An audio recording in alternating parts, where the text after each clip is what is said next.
ಓಂ ಶ್ರೀ ಗುರು ಬಸವಲಿಂಗಾಯ ನಮಃ. ಈ ಕಾರ್ಯಕ್ರಮದಲ್ಲಿ ಭಾಗಿಯಾಗಿರುವ ಸರ್ವರಿಗೂ ಭಕ್ತಿಯ ಶರಣಾರ್ಥಿಗಳು. ಈ ದಿನ ಕರ್ನಾಟಕದ ಸಾಂಸ್ಕೃತಿಕ ನಾಯಕ ವಿಶ್ವಗುರು ಬಸವಣ್ಣವರ ಬಗ್ಗೆ ಒಂದೆರಡು ಮಾತನಾಡಸುತ್ತೇನೆ. ಎಲ್ಲರೂ ಎಂದರೆ ಲಕ್ಷಕ್ಕೊಬ್ಬ ಭಕ್ತ ಕೋಟಿಗೊಬ್ಬ ಶರಣ. ಹಾಗೆ ಜಗತ್ತಿಗೆ ಒಬ್ಬನೇ ಬಸವಣ್ಣವರು. ಬಸವಣ್ಣನಿಗೆ ಬಸವಣ್ಣನೇ ಸಾಟಿ. ದೊಡ್ಡವರೇ ಅಂತಾರೆ ಯಾರು ಬೇಕಾದ್ರೂ ದೇವರಾಗಬಹುದು. ಆದರೆ ಯಾರು ಬಸವಣ್ಣನವರಿಗೆ ಸಾಧ್ಯ ಇಲ್ಲ. ಒಳಗೈದರೆ ಬೇರೆಯವರು ಹೇಳ್ತಾರೆ ಬಸವಣ್ಣವರ ಮಾತು ಬೆಳಕಿಗಿಂತ ಬೆಳಗ್ಗೆ. ಹಾಗೂ ಆ ಸೂರ್ಯ ಬಹಿರಂಗದ ಕತ್ತಲೆಯನ್ನು ಹೋಗಲಾಡಿಸಿದ್ರೆ ಬಸವಣ್ಣ ಅಂತರಂಗದ ಕತ್ತಲೆಯನ್ನು ಹೋಗಲಾಡಿಸುವ ಮಹಾಬೆಳಕು. ಆ ಬೆಳಕನ್ನು ನಾವು ಕಾಣಬೇಕು. ರಾಷ್ಟ್ರಕವಿ ಕುವೆಂಪು ಹೇಳ್ತಾರೆ, ಕಾರ್ತೀಕದ ಕತ್ತಲೆಯಲ್ಲಿ ಆಕಾಶ ದೀಪವಾಗಿ ನೀ ಬಂದೆ. ಕಾರ್ತೀಕದ ಕತ್ತಲೆಯಲ್ಲಿ ಆಕಾಶ ದೀಪವಾಗಿ ನೀ ಬಂದೆ. ಬಟ್ಟೆಗೆಟ್ಟರದೊಂದು ದಿಕ್ಕಾಗಿ ಎಂದು ಶತಮಾನಗಳಿಂದೆ. ಹಾಗೆ ಬಿಜಾಪುರ ಜಿಲ್ಲೆಯ ಬಾಗೇವಾಡಿಯಲ್ಲಿ 1734ರಲ್ಲಿ ಬ್ರಾಹ್ಮಣ ಕುಟುಂಬದಲ್ಲಿ ಬಸವಣ್ಣ ಹುಟ್ಟಿದರು. ತಂದೆ ಮಾದರಸ, ತಾಯಿ ಮಾಂದಲಾಂಬೆ. ಎಲ್ಲ ಪ್ರೀತಿಯವಾದ ಒಡನಾಟದಲ್ಲಿ ಬಾಲಬಸವ ಬೆಳೆದರು. ಬಾಲ್ಯದಿಂದಲೇ ಇಂದಿನ ಸಮಾಜದ ಅಸಮಾನತೆ, ಅಡ್ಡಗೆಲುಬಾಚರಣೆಗಳು ಮತ್ತು ದೇವರ ಹೆಸರಿನಲ್ಲಿ ನಡೆಯುತ್ತಿದ್ದ ಅನ್ಯಾಯಗಳನ್ನು ಕಂಡು ಪರಿತಪಿಸಿದರು.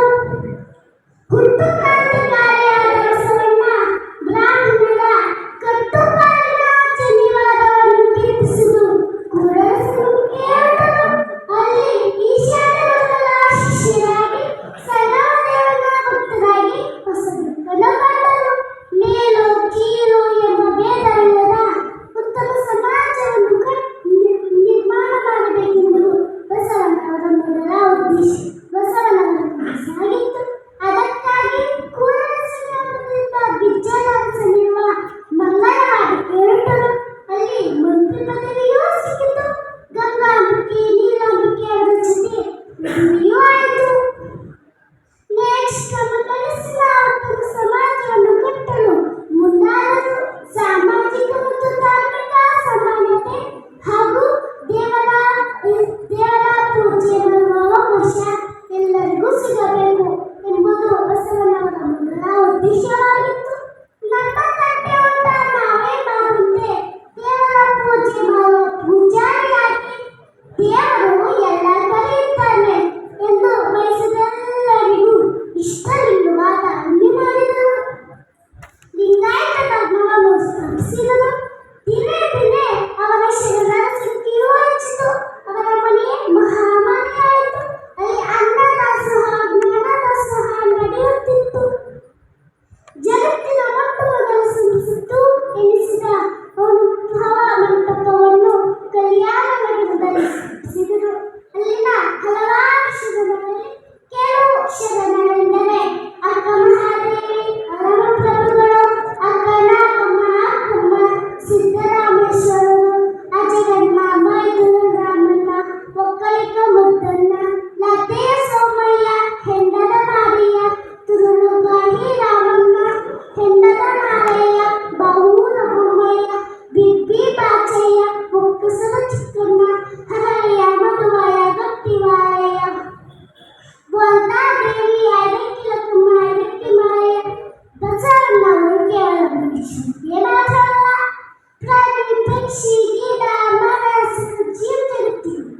ಈ ವಿಡಿಯೋ ಇಷ್ಟ ಆದರೆ ಲೈಕ್ ಮಾಡಿ, ಶೇರ್ ಮಾಡಿ, ಸಬ್ಸ್ಕ್ರೈಬ್ ಮಾಡಿ.